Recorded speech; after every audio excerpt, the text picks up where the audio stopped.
Bismillahirrahmanirrahim. Assalamualaikum warahmatullahi wabarakatuh. Puji dan syukur marilah kita panjatkan kehadirat Ilahi Rabbi Allah Subhanahu wa taala. Salawat dan salam marilah senantiasa kita sampaikan kepada junjungan kita, pembawa risalah yang benar, Habibullah, kekasih Allah baginda Rasulullah sallallahu alaihi wasallam, yang mudah-mudahan pada saatnya nanti kita semua di yaumil qiyamah akan mendapatkan syafaat dari beliau dan akan digolongkan sebagai umat beliau. Amin ya rabbal alamin. Saudaraku yang dirahmati oleh Allah Subhanahu wa taala, tidak terasa bahwasanya pada hari ini kita telah memasuki tahun baru Hijriyah 1444 Hijriyah. Berkaitan dengan tahun baru Hijriyah, ada satu hal yang tidak bisa kita pungkiri khususnya dalam kalangan umat Islam, bahwasanya tahun baru Hijriyah itu agak kurang populer. Tahun baru Hijriyah itu agak kurang dimeriahkan bagi umat Islam. Mereka lebih populer dengan tahun baru Masehi 1 Januari. Mengapa dikatakan lebih populer tahun baru Masehi 1 Januari? Ini dibuktikan dengan ketika mereka ingin menghadapi pergantian tahun baru Masehi itu. Mulai dari persiapan ingin menghadapi pergantian tahun, mereka memeriahkan dengan petasan, mereka memeriahkan dengan pergantian tahun dengan melakukan begadang dan lain sebagainya. Ada bakar-bakaran, ada bakar ayam, ada bakar jagung dan lain sebagainya. Dan bahkan mereka menyediakan hiburan-hiburan khusus untuk menyongsong pergantian tahun baru Masehi itu. Nah, ini berbanding terbalik saudaraku dengan tahun baru Hijriyah. Ketika tahun baru Hijriyah agak kurang populer di kalangan masyarakat dan khususnya generasi muda kita. Lalu sebagai umat muslim, apa yang harus kita lakukan dengan tahun baru Hijriyah itu? Yang harus kita lakukan sebaiknya dengan tahun baru Hijriyah itu, ini adalah merupakan momen kita untuk introspeksi diri kita. Lebih banyak kebaikan yang kita kerjakan atau keburukan yang kita lakukan pada tahun sebelumnya, atau lebih banyak amal yang kita kumpulkan, atau justru banyak dosa yang kita tumpuk pada tahun sebelumnya.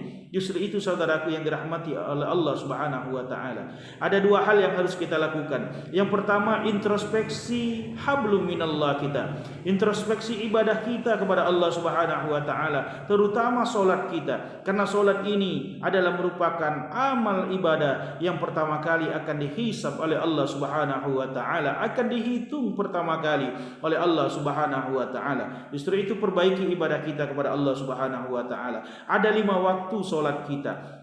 Kalau selama ini kita baru melaksanakan 1 waktu atau 2 waktu atau bahkan 3 waktu atau bahkan tidak pernah melaksanakan solat pada tahun ini, kita perbaiki ini. Kita mendekatkan diri kepada Allah Subhanahu wa taala. Karena kata Allah Subhanahu wa taala dalam Al-Qur'an, a'udzubillahi minasyaitonir rajim, aqimis shalah innas sholata tanha 'anil fahsya'i wal munkar. Dirikan salat karena salat ini dapat mencegah perbuatan keji dan munkar. Orang yang salat berbeda dengan orang yang tidak salat. Akhlak orang yang salat cenderung lebih baik daripada orang yang tidak salat. Justru itu mendekat kepada Allah melalui ibadah kita kepada Allah Subhanahu wa taala, melalui solat kita. Ini yang pertama. Lalu kemudian yang kedua, mari kita introspeksi hablum minan nas kita. Mari kita introspeksi hubungan kita dengan sesama umat muslim. Kita seorang suami, hubungan dengan istri kita. Kita seorang istri, hubungan dengan suami kita. Kita seorang ayah, seorang orang tua, hubungan dengan anak-anak kita. Dan sebaliknya, kita sebagai anak, kita pelihara hubungan dengan orang tua kita, atau bahkan tetangga kita sesama muslim. Karena Rasulullah sallallahu alaihi wasallam menyampaikan bahwa sesungguhnya umat muslim itu benar-benar bersaudara. Dan bahkan dalam sebuah hadisnya yang lain, baginda Rasulullah sallallahu alaihi wasallam menyampaikan, la yu'minu ahadukum hatta yuhibba li ahihi ma yuhibbu li nafsihi. Kata Rasulullah sallallahu alaihi wasallam, belum beriman seseorang muslim itu apabila ia mencintai saudaranya sesama muslim sama seperti dia mencintai dirinya sendiri. Justru itu saudaraku yang dirahmati oleh Allah Subhanahu wa taala. Kedua hal ini penting untuk kita introspeksi diri. Yang pertama, hablum minallah kita, hubungan kita dengan Allah Subhanahu wa taala. Lalu kemudian hablum minan nas, kita hubungan kita dengan sesama makhluk Allah Subhanahu wa taala, karena kedua-duanya adalah merupakan sarana kita untuk mencapai keridhaan Allah Subhanahu wa taala. Rasulullah sallallahu alaihi wasallam menyampaikan orang yang baik itu adalah orang yang apabila hari ini lebih baik daripada hari kemarin dan hari esok lebih baik daripada hari ini. Itulah orang-orang yang beruntung di hadapan Allah Subhanahu wa taala. Justru itu saudaraku yang dirahmati oleh Allah Subhanahu wa taala, melalui momen tahun baru Hijriah ini sekali lagi marilah kita perbaiki hablum minallah kita dan kita perbaiki hablum minan nas kita, karena kedua-duanya adalah sarana untuk mencapai keridhaan Allah Subhanahu wa taala. Demikian saudaraku yang dirahmati oleh Allah Subhanahu wa taala, mudah-mudahan apa yang kami sampaikan ini akan bermanfaat, mudah-mudahan ini akan menjadi jalan asbab hidayah untuk mencapai keridhaan Allah Subhanahu wa taala. Amin ya rabbal alamin. Terima kasih atas segala perhatian.